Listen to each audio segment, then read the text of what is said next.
So I just wanted to give some people out there some hope that there is money to be made on the internet. There is the possibility of changing careers if you're not happy in your current one. I was laid off last year in January of 2024. And at the time, things were obviously very uncertain. I didn't see it coming. A lot of my department was actually laid off, so none of us really saw it coming. There was some writing on the walls, but in any event, it is what it is. And it sent us all into a state of flux, scrambling about, trying to apply to different roles, seeing what was out there. And if you're any amount familiar with the job market right now or last year or even in the last couple of years, things have not been too positive in my industry, technology. And I think AI is definitely playing a big role in that, among other factors. But after 3-4 months of rigorous applications and whatnot, it became very clear to me that this was not going to be as easy as it was in the past. I had been fortunate previously to find roles in my career, and, with some difficulty here and there, but overall nothing like it was in 2024. Just the difficulty spike, the competition increase, so many new variables at play. It was a different ballgame, and it is a different ballgame now. So, it was kind of out of a matter of necessity, really, that I started focusing on my own thing, my own business, entrepreneurship. And I had tried to do that in the past a number of times, and it never really went anywhere. But I also wasn't fully in it. I wasn't fully committed. And I never really had to be, which perhaps is a blessing in some way. But I really think it's, when the rubber really hits the road and you have to survive and you have to make money and your options are dwindling, it kind of pushes you to find some inner strength you didn't know was there previously. And so as soon as that 3 or 4 month period dried up and I simply couldn't find a role, or even an interview, really, the job market was brutal. I started really getting serious about AI videos, AI art, and content creation more broadly. I started posting to Instagram aggressively. Several times a day, I would interact with the app like I've never interacted with it before.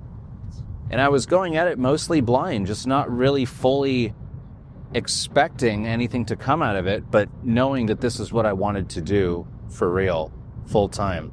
I wanted to make videos like this, and I wanted it to pay my bills. That's all that I really knew. And it was also at a time when AI videos were finally starting to mature a little bit, around the time when Comfy UI was really hitting the scene, and Animate Diff, Stable Diffusion. It really sunk its claws into me, and the timing couldn't have been better because I really flew with it, I'll be honest with you. It was tough at first. As anybody who knows Comfy UI will tell you, it's not very approachable. It's not the easiest thing to learn. But boy, is it rewarding, especially as an artist, once you start learning the ins and outs of it and what it can do for your work, what it can automate, what it can replace as far as other programs on your computer. It can do so many different things.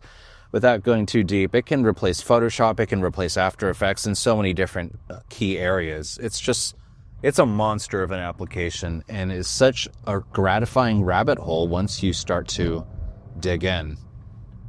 But again, it's not for everybody. It's very intimidating. And I was very intimidated for months leading up to it until I finally just bit the bullet and started learning about it. And I'm so glad that I did, because my life has changed dramatically ever since. And since then, I've kind of moved on from Comfy in some ways. I now focus more on the closed-sourced options online, the paid-for services like Sora and Kling and Midjourney, all these others. And I do return to Comfy once in a while, but without dwelling too much on that for the sake of this video, because this is more about like me changing careers and figuring out it was possible. But at a very high level, it's just been this constant exploration of tools and what benefits my art, what benefits my work, and what I really enjoy. And I guess I've just been really lucky that through that process of exploration and discovery, I've also found a way to monetize it and to find clients and to really land my skills in the market where they are, where they can be, what am I trying to say here? I think you get the idea. I found a place in the market, a niche, if you will, where I could carve out a place for myself and sell my services. I'm just very fortunate and blessed that it has worked out in that way. It hasn't been easy, certainly not. And only until very recently was it finally financially viable, to be completely honest with you. It's very much a desert in the beginning, and for a while for starting your own business. Some people never see a shred of income for years. I have been very lucky that I've discovered how to monetize myself effectively in just under a year. It truly has been a blessing. But I attribute that fully to the fact that I love what I do, and I found something that I really don't see as work. I know it's so cliched. They say don't do something you love, you won't work a day in your life, but it's completely and utterly the truth. And until you find that thing, you will not successfully work for yourself, period. Or at least you won't stick with anything long enough to find success in it. And I am fully convinced of that.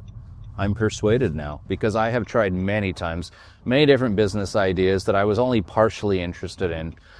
My heart just wasn't fully in it. And again, like I said earlier, the financial situation wasn't so dependent on it. I think it depends on your need to make money as well as something you're passionate about. Those two variables really coalesce to make a business effectively work. There's probably a better way to say that, but this is kind of off the cuff. Let me see if I can rephrase that a little bit. If there's two key ingredients that go into a successful entrepreneurial venture, it's number one, really needing the money situation. In other words, you don't have that covered in other areas. There is something about that sense of desperation that really drives a person, that really puts the fire under their butt to get stuff done.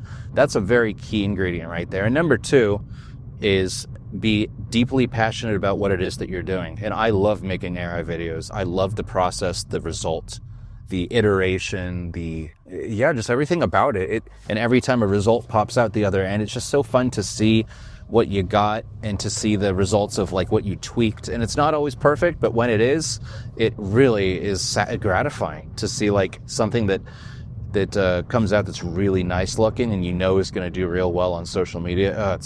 It's the best feeling. It's so fun. It's deeply fun. And so anyways, long story long, find something that you love to do and make sure that you're in a dire financial situation. I wasn't in a dire financial situation. I don't mean to exaggerate, but it definitely helps. Definitely helps get your act in order when the bills depend on it. And right now, unfortunately, a lot of people are in a similar boat. Like, they cannot find a job. They need to scramble and figure something out fast. I think the time has never been better, though, to start your own business. I really think that. Because on the one hand, AI has taken a lot of jobs. On the other hand, it's empowering a lot of people to start their own thing like never before. So it's really a double-edged sword like anything else in life. And I encourage you sincerely to see how AI can change your life for the better. How AI can help you start the business you've always wanted to start. To just get started. Regardless of your employment situation, just start. And stick with it.